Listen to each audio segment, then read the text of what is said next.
कांच का गिलास तोड़ दिया, मैं तेरे पंख तोड़ दूंगी आज। मीना चिड़िया की सौतेली माँ पिंकी चिड़िया मीना को मार रही थी। चल भाग, निकल निकल घर से। आज की रात तू ठंड में गुजारेगी ना तो तेरी अकल ठिकाने आ जाएगी। माँ, बाहर ठंड है, मैं कहाँ जाऊंगी? ठंडी हवा में मैं कहाँ जाऊंगी? मीना की सौतेली माँ मीना को घर से बाहर निकालकर दरवाजा बंद कर ली है। रात तो सुकून से गुजरेगी मेरी। मेरी मम्मा होती तो मेरी मम्मा मुझे कभी यूं ठंड में ना छोड़ती। मेरी सौतेली माँ पर बहुत अत्याचार करती है। मीना अकेली जंगल में बैठी रो रही थी। जंगल के सभी पक्षी अपने अपने घरों में आराम से सो रहे थे। रोते रोते मीना बेहोश हो जाती है। रात गुजर जाती है। जब मीना की आंख खुलती है तो वो एक सुंदर से महल में होती है। मैं कहाँ हूँ? ये सब क्या है? अभी सो जाओ छोटी चिड़िया, आपकी सेहत ठीक नहीं है। और बताओ, आप यूं ठंड में बाहर क्या कर रही थी? पहले बताएं, क्या आप मुझे यहाँ लाई थी? हाँ, आप पेड़ के नीचे बेहोश पड़ी थी और मैं आपको उठाकर यहाँ ले आई। मेरी मम्मा को एक चील ने खा लिया और मेरे पिताजी ने दूसरी शादी कर ली। कुछ दिन तो मेरी सौतेली माँ मेरे साथ ठीक रही, लेकिन जब मेरे पिताजी का तेज बारिश में देहांत हो गया तो मेरी सौतेली माँ मुझ पर बहुत अत्याचार करने लगी। आप तो बहुत दुखी हो, ना मम्मा रही ना पापा, और सौतेली माँ भी मिली तो डायन अभी तक आई नहीं। बाहर जाकर देखती हूँ वो मीना की बच्ची जिंदा भी है या मर गई है। मीना की सौतेली माँ घर से बाहर जाती है और मीना को इधर उधर देखती है। ये मीना की बच्ची कहाँ चली गई? आ जाए एक बार, आज तो मैं उसके पंख तोड़ दूंगी। अब मुझे घर वापस जाना होगा। अगर मैं ना गई तो मेरी सौतेली माँ मुझे बहुत मारेंगी। मीना, अब आपको परेशान होने की कोई जरूरत नहीं है। जब भी आपकी मम्मा आपको मारेगी तो आप ये कैंडी उसे खिला दे, फिर देखना इस कैंडी का कमाल। ये कैंडी जादुई है। हाँ, ये जादुई कैंडी है।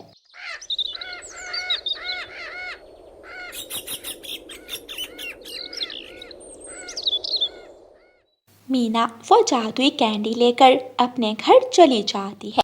तुम कहाँ थी? मैं तुम्हें कब से ढूंढ रही हूँ। मीना चुप थी। मैं अभी तेरे पंख काटती हूँ। माँ, पहले आप ये मीठी कैंडी खा ले, फिर मुझे मार। मीना की सौतेली माँ वो कैंडी मीना से लेकर खा लेती है। कैंडी खाते ही मीना की सौतेली माँ पर जादू का असर हो जाता है। मीना, मीना बेटी, तुम यहाँ क्या कर रही हो? चलो रसोई में जाकर, मैंने दूध की खीर बना कर रखी है, वो खा लो। मीना रसोई में जाती है और वो दूध वाली खीर खा लेती है। मीना, मीना मेरी बेटी, अगर दूध वाली खीर खा ली है तो आप ये फल भी खा ले। अब मुझे भूख नहीं है। ऐसे मीना की सौतेली माँ जादुई कैंडी के असर से मीना का बहुत ज्यादा ख्याल रखती है। लेकिन जब मीना की सौतेली माँ सोकर उठती है तो जादुई कैंडी का असर खत्म हो जाता है। मीना, जल्दी आओ, यहाँ रसोई में आओ। मीना जल्दी से रसोई में जाती है। यहाँ मैंने दूध वाली खीर बना कर रखी थी, वो कहाँ है? माँ, वो खीर तो आपने खुद मुझे खाने को दे दी थी। कमबख्त झूठी, मैंने कब दी थी? मीना की सौतेली माँ फिर से मीना को मारने लगती है। मीना बाहर जाकर रोने लग जाती है। वो रात वाली परी फिर से मीना के पास आती है। मीना मेरी दोस्त, आप मेरे साथ आ जाओ और मेरे घर में रहो। नहीं मेरी दोस्त, मैं अपने जंगल में ही रहना चाहती हूँ, लेकिन कुछ ऐसा करो कि मेरी सौतेली माँ हमेशा हमेशा के लिए मुझे मारना छोड़ दे। मीना, जब भी आपकी सौतेली माँ सोकर उठेगी तो जादू का असर खत्म हो जाएगा और वो आपको दोबारा मार, तो फिर आप मुझे वही जादुई कैंडी दे दें ताकि कुछ वक्त के लिए तो मैं माँ से बच सकूं। सुंदर परी मीना को जादुई कैंडी दे देती है। बर्तन धोने वाले पड़े हैं, झाड़ू मारने वाला है और वो मीना की बच्ची सैर सपाटे करती फिर रही है। आज तो मैं छोड़ूंगी नहीं उसे। मीना घर आती है तो उसकी सौतेली माँ गुस्से से उसकी तरफ बढ़ती है। माँ मुझे मत मारना, मैं तो आपके लिए मीठी कैंडी लेने गई हुई थी। लाओ जल्दी से ये कैंडी मुझे दे दो, बाद में मारूंगी मैं तुम्हें। मीना की सौतेली माँ मीना से वो कैंडी लेकर खा लेती है और उस पर जादू का असर हो जाता है। मीना मीना बेटी जाओ अंदर जाकर सो जाओ, तुम थकी हुई हो और मैं घर के सारे काम कर लेती हूँ। मीना आराम से अंदर जाकर सो जाती है और उसकी सौतेली माँ घर के सारे काम करने लगती है। दूसरे दिन जब मीना सोकर उठती है तो उसकी सौतेली माँ सोई हुई थी। मीना बहुत ज़्यादा डरी हुई थी कि अब उसकी सौतेली माँ पर कैंडी के जादू का असर ख़त्म हो गया होगा और वो जब सोकर उठेगी तो उसे बहुत मारेगी। मीना की सौतेली माँ उठते ही मीना को मारने लगती है। तुमने मेरे लिए नाश्ता क्यों नहीं बनाया? माँ मत मारे, माँ मुझे छोड़ दे। मीना की सौतेली माँ मीना को मार रही थी कि मीना की मौसी रानो चिड़िया वहाँ आ जाती है। बस कर दो, छोड़ दो मेरी मीना को। मैं समझी थी कि तुम मेरी मीना को अपनी संतान की तरह रखोगी। मीना भागकर अपनी मौसी के गले लग जाती है। कांच का गिलास तोड़ दिया था इसने। बस बहुत हो गया, चलो मीना बेटी, आज से आप मेरे साथ मेरे घर में रहोगी और इस साली माँ को अकेली ही रहने दो। मीना की मौसी मीना को अपने साथ अपने घर ले जाती है और वहाँ जाकर मीना खुशी खुशी रहने लगती है। प्यारे दोस्तों, इस कहानी को लाइक, अपने दोस्तों के साथ शेयर और चैनल को सब्सक्राइब करना बिल्कुल मत भूलना। आपका धन्यवाद। रानो चिड़िया की ऐसी कहानियाँ सुनने के लिए YouTube सर्च बार में रानो चिड़िया की कहानी लिखें या फिर ये बटन दबाकर बोलकर कहें रानो चिड़िया की कहानी। चिड़िया के घर में 4 छोटे छोटे बच्चे थे। चिड़िया बहुत खुश थी। वो हर समय अपने बच्चों के लिए काम करती, उनके लिए दाना लाती, अपने बच्चों के लिए मीठे फल लाती और फारग समय में अपने बच्चों से बैठकर बातें करती। चिड़िया के पड़ोस में एक कौवा और कौवी रहते थे जो बहुत आलसी थे। वो दिन में भी सोए रहते और रात को भी सोए रहते। कालू, चिड़िया के बच्चे हर समय चूं चूं करते रहते हैं। मैं जब भी सोती हूँ उनकी चूं चूं से मेरी आँख खुल जाती है। चिड़िया के बच्चों की चूं चूं से मैं भी बहुत तंग आ गया हूँ। आज मैं चिड़िया के बच्चों को ऐसा चुप करवाऊंगा कि कभी नहीं बोलेंगे। कालू, मेरे सुंदर पति, ये काम तो बहुत जरूरी है। जैसे भी हो चिड़िया के बच्चों की चूं चूं बंद करवाओ। बच्चों, आप घर में खेलो, बातें करो और मैं आपके लिए दाना लेने जा रही हूँ। मम्मा जल्दी आना, छोटे बहन भाई मुझे बहुत तंग करते हैं। चिड़िया अपने घर से चली जाती है और बच्चे आपस में खेलने लगते हैं। ये मेरी है, ये बॉल मेरी है, तुम वहाँ बैठो, ये जगह मेरी है। भूख लगी है, मुझे बहुत भूख लगी है, खाना कहाँ है? कालू, वो बच्चे फिर से शुरू हो गए। सुन रहे हो कैसे चूं चूं कर रहे हैं चिड़िया के बच्चे? मैं अभी जाता हूँ और चिड़िया के बच्चों को चुप करवा कर आता हूँ। कालू कौवा अपने घर से निकलता है और अपने मुंह पर एक चील का मास्क पहनकर चिड़िया के घर की खिड़की में जाकर बैठ जाता है। मैं चील हूँ, मैं तुम्हें खा जाऊंगी। कालू ने इतना कहा ही था कि बच्चे डर जाते हैं और चुप करके बैठ जाते हैं। बाहर चील है, वो देखो खिड़की में बैठी हुई है चील। अगर तुम में से किसी ने भी चूं चूं की तो मैं तुम सबको खा जाऊंगी। चुप करके बैठ जाओ सब। बच्चे डर जाते हैं और कालू कौवा अपने घर चला जाता है। कालू, ऐसा क्या कहा तुमने बच्चों को? वो तो बिल्कुल ही चुप कर गए हैं। फिर कालू कौवा अपनी पत्नी को चील का मास्क दिखाता है। मैंने ये मास्क पहनकर बच्चों को डराया और वो सब चुप करके बैठ गए। कौवा और कौवी फिर से सो जाते हैं। शाम को जब चिड़िया अपना दाना लेकर घर आती है तो बच्चे डरे हुए बैठे थे। बच्चों, क्या हुआ है? आप इतने डरे हुए क्यों हो? कोई बात करो। मगर बच्चे तो चुप थे, वो कोई बात नहीं कर रहे थे। गुड़िया बेटी, आप बड़ी हो, आप ही बताओ, आप सब चुप क्यों बैठे हो? मम्मा, बाहर चील आई है, वो हमें खा जाएगी अगर हम बोले तो। आप भी चुप करके बैठ जाएं। नहीं बेटी, बाहर तो कोई चील नहीं है और हमारे जंगल में कोई चील नहीं रहती। मैंने देखी थी। चील ने कहा कि अगर हम बोले तो वो हमें खा जाएगी। मम्मा चिड़िया सोचने लगती है और मम्मा चिड़िया भी चुप करके बैठ जाती है।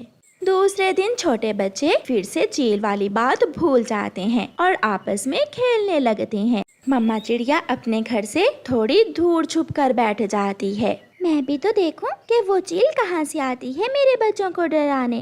कालू, जाना एक बार और चिड़िया के बच्चों को चुप करवा कर आना। कालू कौवा फिर से चील का मास्क पहनता है और जाकर चिड़िया की खिड़की में बैठ जाता है। चुप चुप कर जाओ, मैं चील हूँ, मैं फिर आ गई हूँ। अगर कोई बोला तो मैं खा जाऊंगी। चील के डर से बच्चे फिर से चुप करके बैठ जाते हैं। तो ये कालू कौवा है जो मेरे बच्चों को डरा रहा है। कौवे के बच्चे, तुम्हें तो मैं सीधा करूंगी। फिर जब मम्मा चिड़िया शाम को दाना लाती है तो बच्चे फिर से डरे हुए थे। गुड़िया बेटी, वो चील नहीं है, वो हमारा पड़ोसी चील बनकर आपको डराता है ताकि आप शोर ना करो। नहीं नहीं मम्मा, वो चील ही थी, मैंने खुद देखा उसे। ठीक है, अगर वो हमें डराती है तो कल हम भी उसे डराएंगे। फिर दूसरे दिन मम्मा चिड़िया दुकान से एक प्लास्टिक का सांप लेती है। अब मैं देखती हूँ वो कौवा कैसे मेरे बच्चों को डराता है। बच्चों, मैं वहाँ अलमारी के पीछे बैठी हूँ और जैसे ही वो चील आए तो ये सांप तुम उसके सामने कर देना। फिर देखना वो चील दोबारा यहाँ नहीं आएगी। बच्चे समझ जाते हैं। थोड़ी देर बाद कालू कौवा चील का मास्क पहनकर फिर से आ जाता है। मैं खा जाऊंगी, मैं तुम सबको खा जाऊंगी, मैं चील हूँ। मेरे सांप, तुम भी चील को खा जाओ। गुड़िया वो प्लास्टिक का सांप कालू कौवे के पास करती है। बचाओ बचाओ, कोई मुझे इस सांप से बचाओ। अपना चील का मास्क वहाँ छोड़कर कालू कौवा वहाँ से भाग जाता है। मम्मा चिड़िया बच्चों को साथ लेकर बाहर आ जाती है और प्लास्टिक का सांप लेकर कौवे के पीछे उड़ती है। कौवा आगे आगे और मम्मा चिड़िया पीछे पीछे।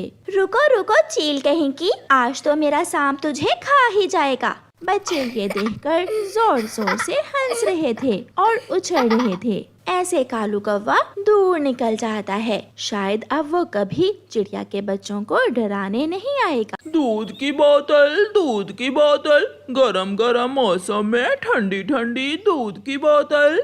उड़ता हुआ तोता वहाँ आता है। कौवे कौवे, जल्दी से मुझे एक ठंडी ठंडी दूध की बोतल दे दो, बहुत गर्मी है, मेरा शरीर जल रहा है। लो, ठंडी दूध की बोतल पियो और ठंडे हो जाओ। 50 रुपए में एसी का मजा देगी मेरी ये दूध की बोतल। मिठू तोता एक ही सांस में दूध की बोतल पी लेता है। कालू कौवे का धंधा बहुत अच्छे से चल रहा था क्योंकि वो जंगल में दूध की बोतल बेचकर अच्छा मुनाफा कमा रहा था। पी ले और पी ले, नहीं पिएगी तो मैं और मारूंगी तुझे। गोरी कौवी मार मार कर अपनी गाय को पानी पिला रही थी। एक बाल्टी तो और तुझे पीना ही होगी। कालू कौवा भी वापिस आ जाता है। गोरी, क्यों मार रही हो इसे? पानी थोड़ा पीती है, अगर थोड़ा पानी पिएगी तो दूध कैसे देगी ये गाय? इसे मारने से अच्छा है तुम दूध में ही एक बाल्टी पानी की मिला दिया करो। वैसे भी इसके ज्यादा पानी पीने से ये दूध थोड़ी ज्यादा देगी। दिन गुजरते गए। कौवा और कौवी दूध की बोतलें बेच बेच कर बहुत अमीर हो रहे थे, मगर फिर आहिस्ता आहिस्ता उनकी गाय का दूध बहुत कम हो गया। गोरी, अब क्या होगा? अब तो हमारी गाय का दूध बहुत थोड़ा हो गया है। कालू, मैं भी बहुत चिंतित हूँ। अभी तो मैंने अपने लिए सोने का हार भी लेना है। दरवाजे पर दस्तक होती है। कालू दरवाजा खोलता है। मामा जी, आइए आइए, आप अंदर आ जाइए। भांजे, बहुत गर्मी है, मेरे घर में तो बहुत गर्मी है।